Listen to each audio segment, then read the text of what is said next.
परम श्रद्धेय शिवाचार्य महास्वामी जी, माननीय सर्वाधिकारी जी, विदर्भ प्रांत के माननीय संघ चालक जी, नागपुर महानगर के माननीय सहसंघ चालक जी, उपस्थित अन्य अधिकारीगण, परम श्रद्धेय संतवृंद, उपस्थित नागरिक सज्जन, माता भगिनी एवं आत्मीय स्वयंसेवक बंधु, वर्ग के समापन में प्रगट कार्यक्रम में वैसे देखा जाए तो इस कार्यक्रम का पूरा संदेश आपके सामने आ चुका है। जो अमृत वचन आपने सुना, जो गीत आपने सुना, महास्वामी जी का जो आशीर्वचन हमको मिला है और स्वयंसेवकों ने जिस प्रकार की कृति यहां करके दिखाई है, इसको जरा देखते हैं और उसको सोचते हैं तो हमको ध्यान में आता है ये काम क्यों चलता है, इसकी क्या आवश्यकता है। भारत की आवश्यकता सबको है, ये तो अब उजागर हो गया है। यानी बहुत दशक पहले अर्नोल्ड टॉयनबी ने ऐसा कहा था कि इस सहस्त्रक का प्रारंभ यूरोप के दिग्विजय से हुआ होगा तो भी इसका अंत भारत की दृष्टि में से होना चाहिए, नहीं तो मानव जाति का ही अंत हो जाएगा। तब तो भारत को इस युग में अंत में मार्गदर्शन करके दुनिया को चलाना चाहिए। ऐसा सुन के हम लोगों को हंसी आती थी अपने देश को देखकर कि ये हम है कहाँ और बात कहाँ हो रही है, बात कौन सी हो रही है। लेकिन अब ऐसा नहीं है। अब वो बातें दुनिया की चर्चा में है और भारतीयों का आत्मविश्वास ऐसा हुआ है कि हाँ, ये हो सकता है, ये होना चाहिए। G20 जैसे और एक समूह का अध्यक्ष पद भारत की ओर आना कोई सामान्य बात नहीं है। स्वतंत्रता के बाद भारत में जितना सारा पुरुषार्थ हुआ, उसके सुफल के रूप में ये सारे लक्षण हमारे सामने है। लेकिन हम जानते हैं अभी बहुत दूर जाना बाकी है। ये प्रारंभ है और जाना बाकी है तो कौन जाएंगे? पूरे समाज को जाना पड़ेगा, क्योंकि ये जो भारत का विश्वगुरु बनना है वो किसी विशिष्ट संस्था के द्वारा, तंत्र के द्वारा ऐसे नहीं होगा। भारत को विश्वगुरु क्यों बनना है? स्वामी जी ने बताया, स्वम स्वम चरित्रं शिक्षेरन पृथिव्याम सर्व मानवा। आज की स्थिति ऐसी है कि जीवन जीने के अनेक प्रयोग, मनुष्य का जीवन सुखी हो, पूरे समाज मानवता का जीवन सुखी हो, सृष्टि भी सुखी रहे, सबको सुख मिले, कोई दुखी न रहे, इस उद्देश्य से दुनिया में अनेक प्रयोग गत 2000 वर्षों में हुए, परंतु किसी का फल मनुष्य को पूर्ण सुख देने वाला नहीं हुआ और एक साथ सबको सुख देने वाला तो बिल्कुल नहीं हुआ। अनेक प्रकार की ठोकरें खाकर आज विश्व पुनर्विचार कर रहा है कि हमारी वो सारी बातें अधूरी रही, परिणाम नहीं दे पाई। अब परिणाम देने वाला नया रास्ता भारत से ही मिलेगा, क्योंकि एक साथ सबका सुख, शरीर मन बुद्धि का एक साथ सुख, मनुष्य, मानव समाज और सृष्टि का एक साथ सुख, अर्थ और कामों की आवश्यकता जितनी है उतना पूरा होते हुए भी मुक्ति की ओर मनुष्य बढ़े, ये दिशा देने के लिए जो चौथी जोड़ने वाली बात है वो केवल भारत के पास है। भारत में ही उसका अनुभव पहली बार किया गया और भारतीय ऋषि मुनियों ने अपने दुर्धर तप से उस सत्य को, क्योंकि वो सत्य कहता है कि सारा अस्तित्व एक है, इसका मतलब है सारा विश्व एक है, इसका मतलब है सारा मानव समाज हमारा कुटुंब है, इसलिए हम कहते हैं वसुधैव कुटुंबकम। हमारा सृष्टि से संबंध क्या है? सृष्टि को हम माता मानते हैं, हम उसके पुत्र हैं, इसलिए तुलसी को भी माता कहेंगे, गौ को भी माता कहेंगे, पृथ्वी को भी माता कहेंगे, नदी को भी माता कहेंगे। वो हमारी पालन करती है, इसलिए कृतज्ञता का भाव प्रकट होता है, वो मां है। सारा विश्व क्या है? अपना कुटुंब है।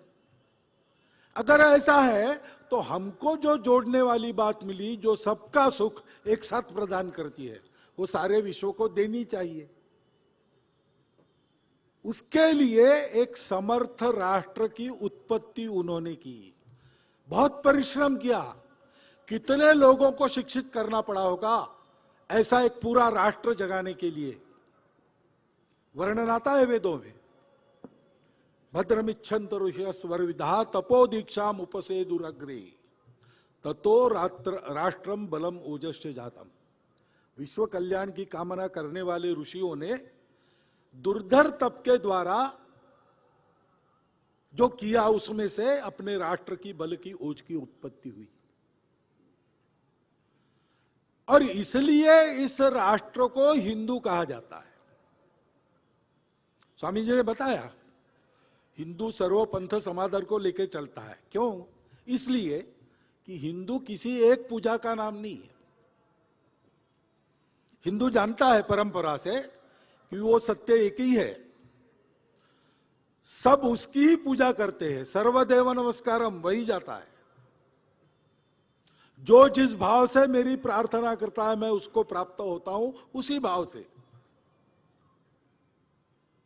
वो सत्य जानने के लिए हर एक व्यक्ति अपने बुद्धि से प्रयास करता है, वो बुद्धि के परे है।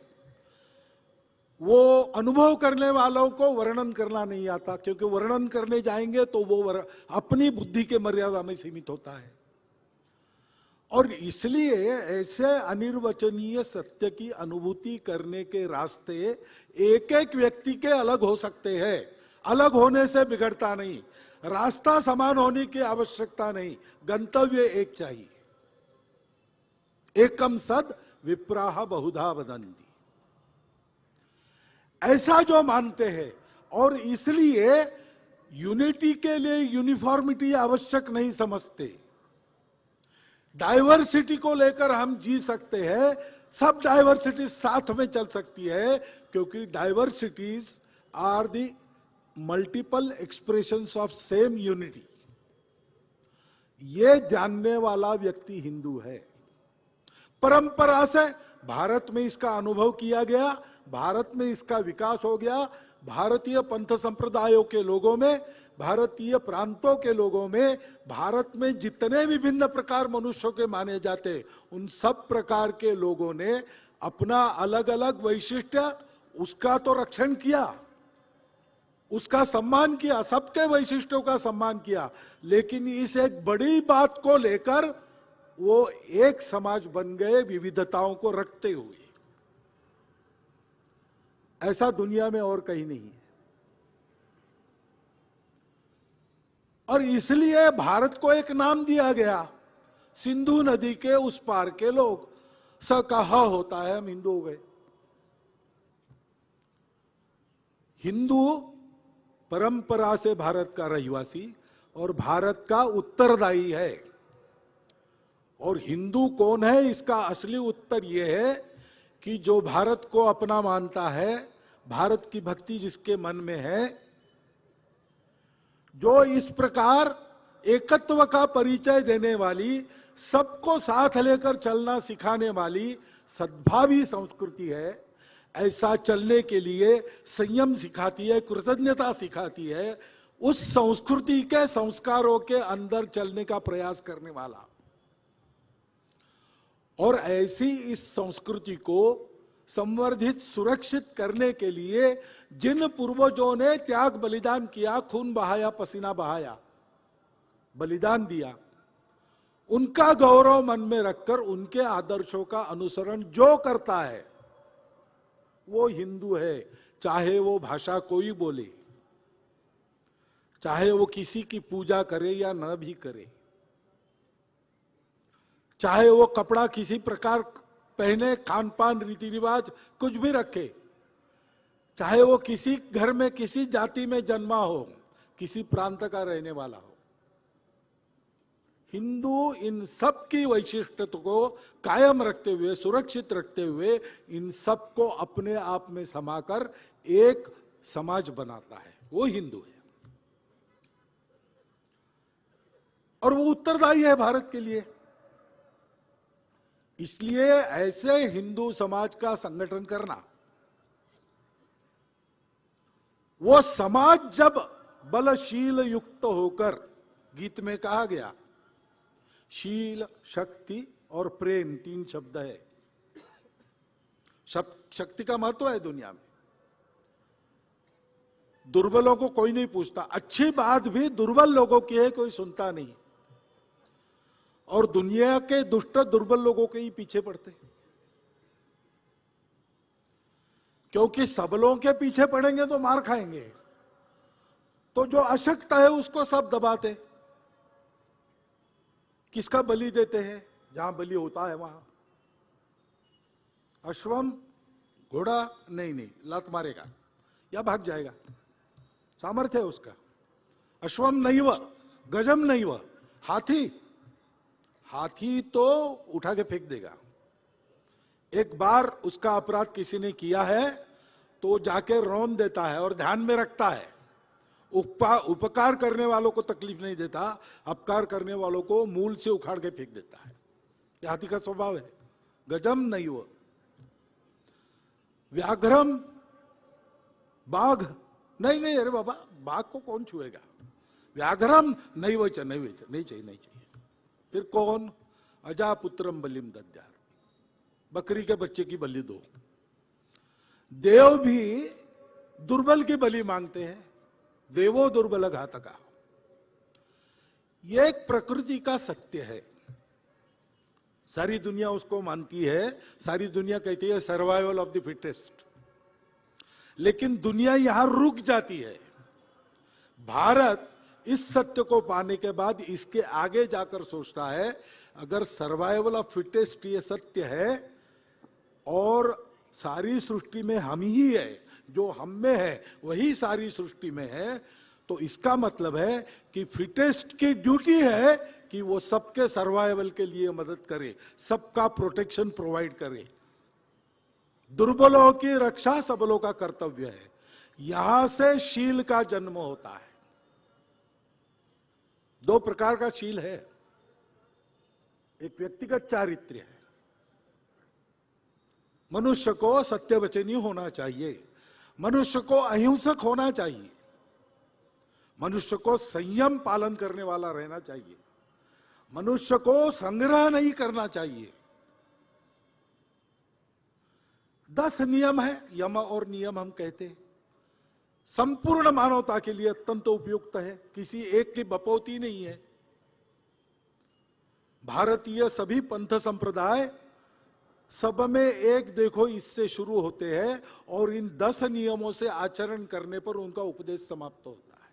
बीच का दर्शन अलग अलग है, पूजाएं अलग अलग है, परस्पर विरोधी भी होगी।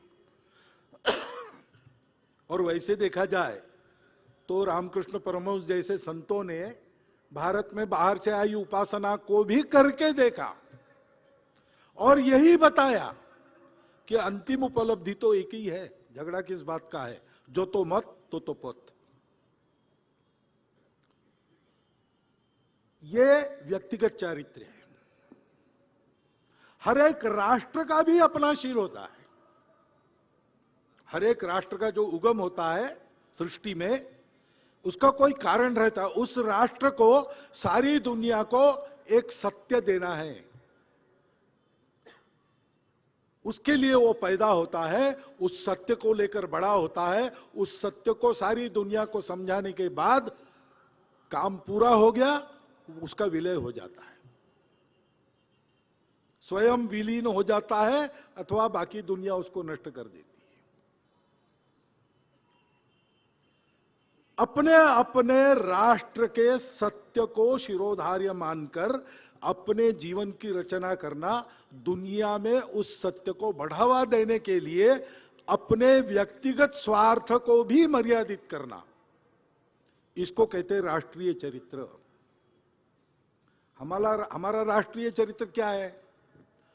हम सारी दुनिया को संतुलन सिखाएंगे, हम सारी दुनिया को उनके स्वभावों के अनुसार उनका कर्तव्य क्या है, ये कैसे पहचानना, उसका मूल देंगे, उसकी वैल्यूज देंगे।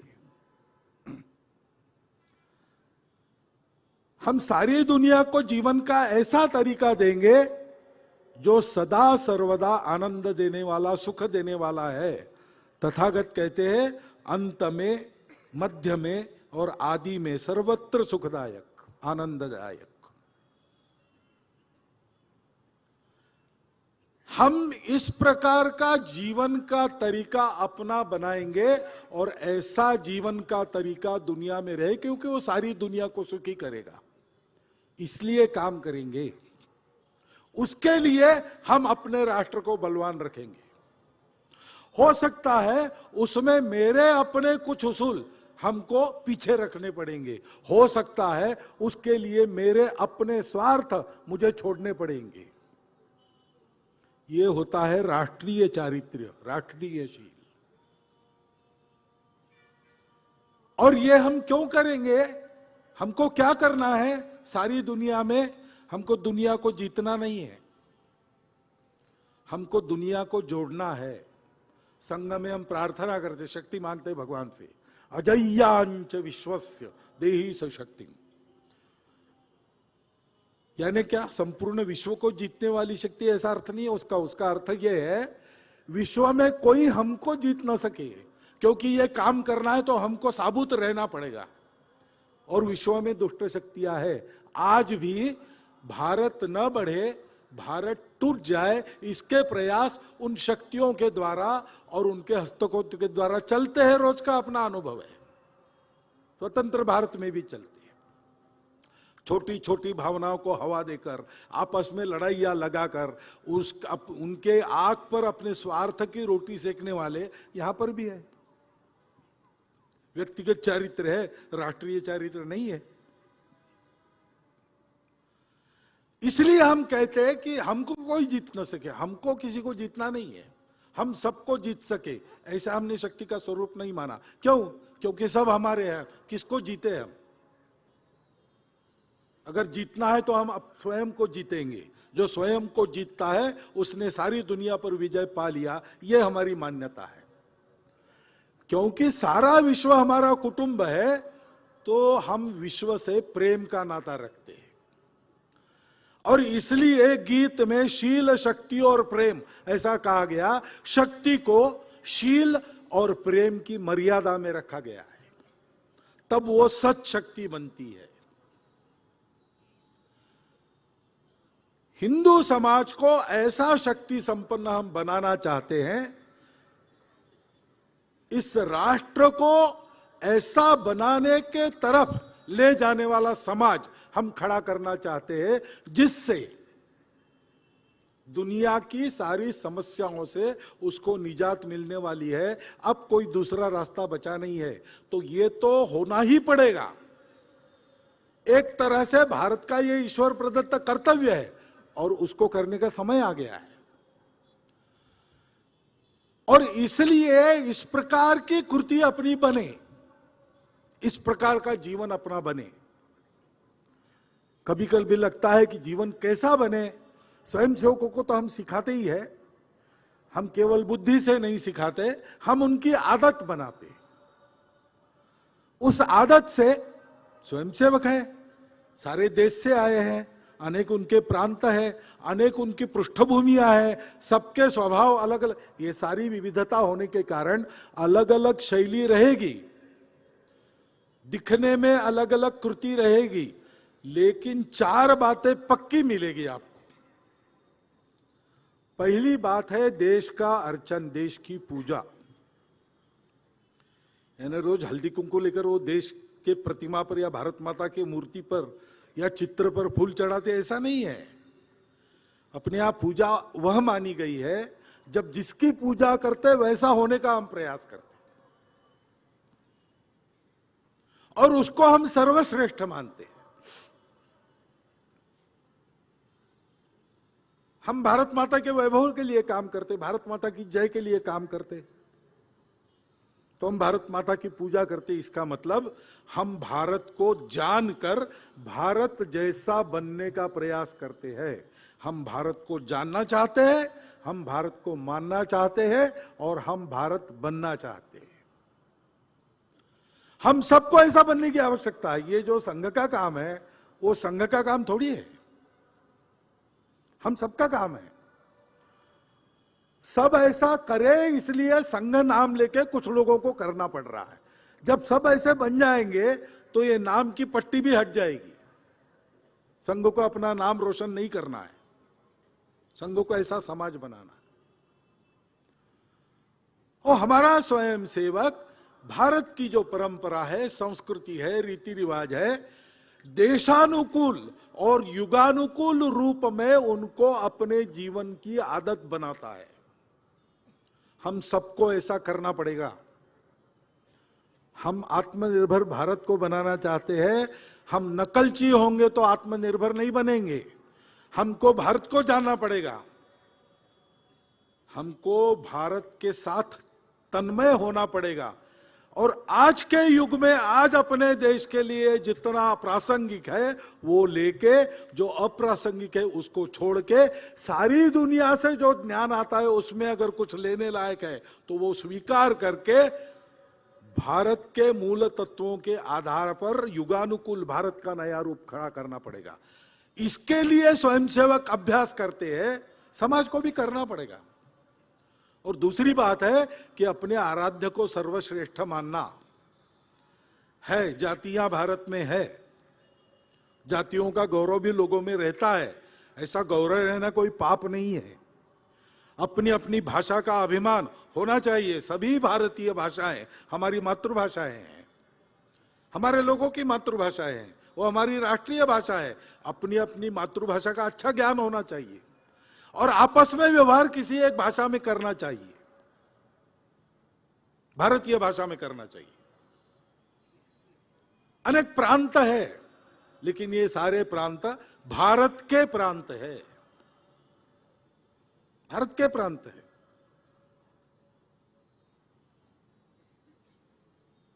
जहां नेपाल के शिक्षार्थी है,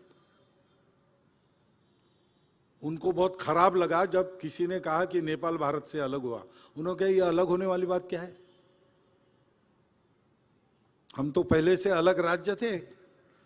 और केवल नेपाल अलग राज्य था ऐसा नहीं, बहुत सारे अलग राज्य थे। स्वतंत्र भारत में कितने संस्थानों का विलीनीकरण हुआ सरदार पटेल के प्रयासों से।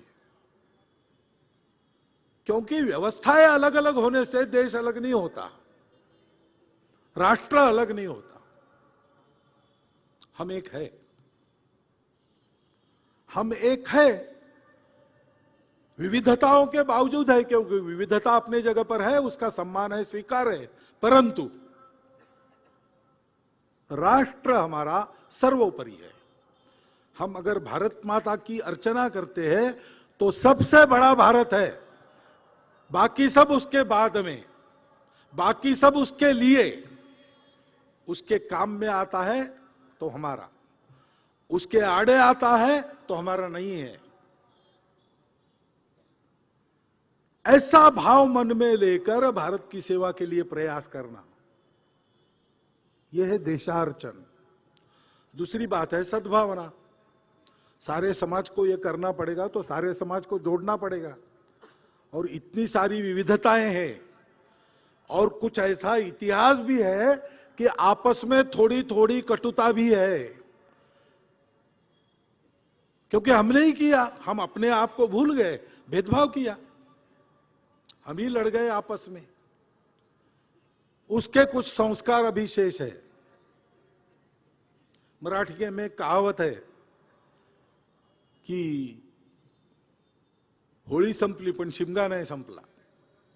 होली उत्सव हो गया, लेकिन उस समय जो चिल्लाते वगैरह है वो बाद में भी कुछ दिन चलता रहा, वैसा हो गया है। वो संघर्ष समाप्त हुए। हमारे नए संविधान ने हमको आर्थिक राजनीतिक समता दी, सामाजिक समता लानी चाहिए, ये कर्तव्य भी दिया है। परंतु सामाजिक समता बोलने से नहीं आती, उसके लिए सद्भावना होनी पड़ती है। यह सद्भावना का व्यवहार करना, सबको अपनेपन से देखना और अपनी सद्भावना से दूसरों के हृदय में सद्भावना का दीप जलाना, ये कर्तव्य, इसकी आदत हम स्वयंसेवकों को लगाते, लेकिन ये सारे समाज का कर्तव्य है ना। और फिर इस देश ने हमको दिया है, इस समाज ने हमको दिया है। सारे विश्व में हमारी प्रतिष्ठा इसलिए है कि हम भारत के हैं। तो जो लिया है उसको वापस करना है, यह ऋण चुकाना है। इसलिए अंग्रेजी में कहते हैं गिविंग बैक, हमारे यहां शब्द है ऋण मोचन, ऋण से मुक्त होना। पूर्वजों का ऋण है, पितृ ऋण है, देव ऋण है, 3 प्रकार के ऋण हैं, ऋषि ऋण, देव ऋण, पितृ ऋण। एक राष्ट्र ऋण के अंदर इन सब का समावेश होता है। उस ऋण को चुकाना, मिला है, जो मिला है या जो मैं कमाता हूं उसका उपयोग क्या करेंगे, सबको बांटने के लिए करेंगे, वापस देना है, ऋण मोचन। इसकी भी आदत शाखा में लगती है, अनेक कार्यक्रमों में लगती है, देने से ही शुरू होता है। ये सब लोग यहां आए, अपना शुल्क, अपना प्रवास का खर्चा करके आए, और कोई धन्यवाद इनको मिलने वाला नहीं है। बहुत मेहनत की है, सर्टिफिकेट नहीं मिलने वाला है। देना ही देना है, लेना कुछ नहीं है। तेरा वैभव अमर रहे मां, हम दिन 4 रहे न रहे, ये आदत लगाते हैं। सबको ये आदत चाहिए। अपने देश को ऐसा बनाना है तो लगातार परिश्रम करने पड़ेंगे। कुछ दिन ये भूलना पड़ेगा कि मेरा देश मुझे क्या देता है। वर्षों तक, दशकों तक प्रयास करने पड़ेंगे, मैं अपने देश को कितना दे सकता हूं। तन समर्पित, मन समर्पित और यह जीवन समर्पित, चाहता हूं देश की धरती तुझे कुछ और भी दूं, इस वृत्ति से जीवन जीना पड़ेगा। और ऐसा जीना है तो चौथी बात अनिवार्य है, हमको व्यक्तिगत और सामाजिक अनुशासन का पालन करना पड़ेगा। बहुत महत्वपूर्ण बात है। भगिनी निवेदिता ने कहा कि स्वतंत्र देश में नागरिक अनुशासन का पालन ही देशभक्ति का नित्य प्रकटीकरण है। डॉक्टर बाबा साहब आंबेडकर साहब ने संविधान प्रदान करते समय जो 2 भाषण किए, उसमें यह कहा है कि अब हम स्वतंत्र हो गए। ब्रिटिशों को यहां से खदेड़ने के लिए आंदोलन करते समय हमने जो तरीके अपनाए वो अब नहीं चलेंगे। ये अब अपना देश है, अपना राज्य है, ये समझ के हमको चलना पड़ेगा। उन्होंने कहा मैं तो सत्याग्रह को भी ठीक नहीं मानता हूं। तुम्हारा एक संविधान है, उसकी मर्यादाएं हैं, उसके तहत कुछ कानून बने हैं। कुछ गड़बड़ गलत है तो बदलने की सुविधा भी उसी ने दी है। हमको उस संविधान का, कानून का पालन करना चाहिए। और कानून, संविधान जो भी हो, हमको अपने सामाजिक दायित्वों का पालन करना चाहिए। अकेले नहीं रहना है, हम सबको रहना है, साथ में रहना है। उस समय कैसा भाव चाहिए।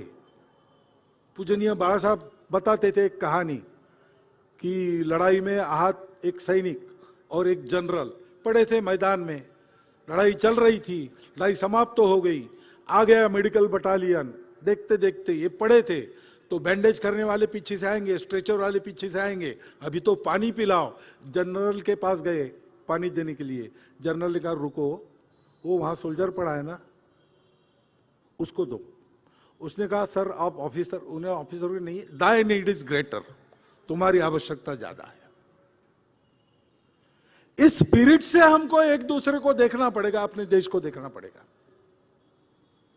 संघ के सारे कार्यक्रमों के द्वारा यही बातें आदत में डाली जाती है, क्योंकि संपूर्ण समाज इस आदत से काम करेगा, इस प्रकार से इन 4 बातों पर रहकर काम करेगा तो देश का उत्कर्ष होगा। देश का उत्कर्ष केवल टैलेंट के आधार पर नहीं होता, केवल टेक्नोलॉजी के आधार पर नहीं होता। ये सब आवश्यक है, परंतु सबसे ज्यादा आवश्यक है समाज सोचे कि मेरे देश को मैं बड़ा करके रहूंगा, और ऐसा करने के लिए मैं इन 4 बातों का पालन करके चलूंगा। क्योंकि देश क्या है, केवल जमीन थोड़ी है। भारत देश की भक्ति यानी भारत भूमि, भारत की जनसंपदा, भारत की जल संपदा, भारत की जैव संपदा, ये सारी कुछ ये पूरा मिलके देश होता है। उस देश में उन्नति का काम करना है तो ये सब हमारे हैं, जन, जल, जमीन, जंगल, जानवर, वन संपदा भी। इन सबको ध्यान में लेकर उन्नति का विचार करना है तो अपने व्यवहार में कुछ परिवर्तन लाने पड़ेंगे। संघ का काम इसीलिए शुरू हुआ। स्वतंत्रता के लिए आंदोलन में डॉक्टर हेडगेवार बचपन से सहभागी थे, परंतु उस दौरान उनको ध्यान में आया, स्वतंत्रता आंदोलन तरह तरह से चल रहा था, उसके धुरने से चर्चा हुई तो उनको ध्यान में आया। सबको लगता है कि ये काम तो हो जाएगा, लेकिन फिर गुलाम नहीं बनेंगे, इसकी गारंटी क्या है? बार बार हुआ है सिकंदर के समय से। इस चक्र को अगर एक जगह रोक देना है तो समाज में कुछ परिवर्तन लाना पड़ेगा, समाज की गुणवत्ता बढ़ानी पड़ेगी, समाज की आदतें खराब हुई हो उनको बदलना पड़ेगा, सुधार करना पड़ेगा। किसी को ये काम करना चाहिए, हम नहीं कर सकते क्योंकि हमने अपना काम चुन लिया है, उसमें सारा समय जाता है। तब डॉक्टर हेडगेवार ने सोचा कि अगर ऐसा है तो सब बड़े बड़े लोग अच्छे कामों में लगे ही हैं, तो मैं सब छोड़कर इसके लिए प्रयोग करता हूं और ये काम हाथ में लेता हूं। 8-10 साल प्रयोग किए कि किस आधार पर समाज एक होता है। समाज की एकता का सूत्र क्या है? हमारी संस्कृति है, हमारी मातृभूमि की भक्ति है, हमारी पूर्वज परंपरा है, इसी को हिंदुत्व कहते हैं। उसके आधार पर सबको जोड़ना और ये आदत लगाना नित्य जीवन में। देने की आदत शुरू से होती है, 1 घंटा दो, मिलेगा कुछ नहीं। क्यों देना पूछो मत, क्या होगा देने से तर्क मत करो, 1 घंटा दो, स्वयं ही अनुभव आता है क्या होता है उससे। ऐसा ये संघ का काम है और इसलिए हमारा ये शिविर चलता है, ये हमारा कैंप चलता है। और कल उसका निजी समापन है, आपको बताया है। काम तो हमारा उससे भी हो जाता है। ये शारीरिक कार्यक्रम अगर हुए, जितने बताए उससे दुगने हैं, समय बहुत लगता है, इसलिए आपके सामने इतने ही बताए हैं। मैं जिस दिन आया मेरे सामने बाकी बताए, सभी वहां करेंगे। ये कार्यक्रम नहीं किया तो भी चलता है, क्योंकि करना है। क्यों करना है? करना इसलिए है कि संघ का काम संघ का अकेले का काम नहीं है, समाज अपना काम करे, इसलिए संघ है। समाज करने लगेगा तो संघ पीछे जाएगा। वास्तव में भारत के उत्थान का श्रेय भारत के समाज को ही मिलना चाहिए, क्योंकि समाज नहीं करेगा तो वो होगा ही नहीं। और इसलिए ऐसे कार्यक्रम हम करते हैं, दिखाते हैं, उसमें आपको कुछ भाषण सुनाते हैं, कुछ गीत सुनाते हैं। क्यों? इसलिए कि अपने देश को बड़ा बनाकर संपूर्ण दुनिया को राहत देने के इस पुण्य कार्य में, एक पत्थर में 3-3 लक्ष्य होते हैं। स्वयं का जीवन अच्छा बनता है, अपना समाज अच्छा बनता है, दुनिया अच्छी बनाने के रास्ते पर वो दुनिया को चलाएगा, इसे उसकी क्षमता बनती है। एक पंथ तीन तीन काज वाला ये काम हम सबका कर्तव्य है। उस कर्तव्य का भान हमको आए और हम इसमें लग जाए। जो बातें मैंने बताई चार, मुख्यतः वो है संघ में आकर कीजिए। आपको लगता है दूसरा कोई तरीका है इन आदतों को डालने का, वहां जाइए। और किसी किसी की आदत तो पहले से ऐसी बनी ही है, तो स्वतंत्र रूप से भी अपने काम कर सकते हैं। संघ तो सबको स्वयंसेवक मानता है, कुछ आज है कुछ कल होने वाले हैं। और ऐसा जीवन जीने वाला जो कोई है, उसने संघ का नाम सुना भी नहीं होगा तो भी वो स्वयंसेवक है। पूजनीय गुरुजी विनोबा जी को मिलने गए, उन्होंने बताया, गोलवलकर जी आप जानते हैं क्या, मैं संघ का असभ्य सभ्य हूं। यानी सभा में न बैठने वाला, लेकिन सभा में जो तय होता है वो सब करने वाला, ऐसा मैं सभ्य हूं, ऐसा उनका अर्थ था। तो जिनकी क्षमता है वो असभ्य सभ्य बन पर भी काम कर सकते हैं, हम मानेंगे वो संघ का ही काम बढ़ गया है। लेकिन आदत का काम है, इसलिए रोज कुछ ना कुछ तो करना पड़ेगा। अगर कहीं और तरीका आपको नहीं है तो संघ का तरीका है, शाखा में आइए, अपने आप को 1 घंटे की मेहनत से योग्य रखिए, फिट रखिए और अपने पसंद का काम चुनकर समाज का प्रामाणिकता से, निस्वार्थ बुद्धि से उसको कीजिए। जहां जितनी संघ की ताकत है वहां उतनी आपके साथ है। यही एक आह्वान लेके संघ आया है और इसको पूर्ण करने के बाद संघ को अपने लिए कुछ नहीं करना है। ये एक ध्येय है, वो हम सबके सामने है। भारत का उत्थान हमारे सबके जन्म का कारण, हमारे सबके मोक्ष का साधन, ऐसा टुकड़ोजी महाराज ने कहा है। बने हम हिंद के योगी, धरेंगे ध्यान भारत का।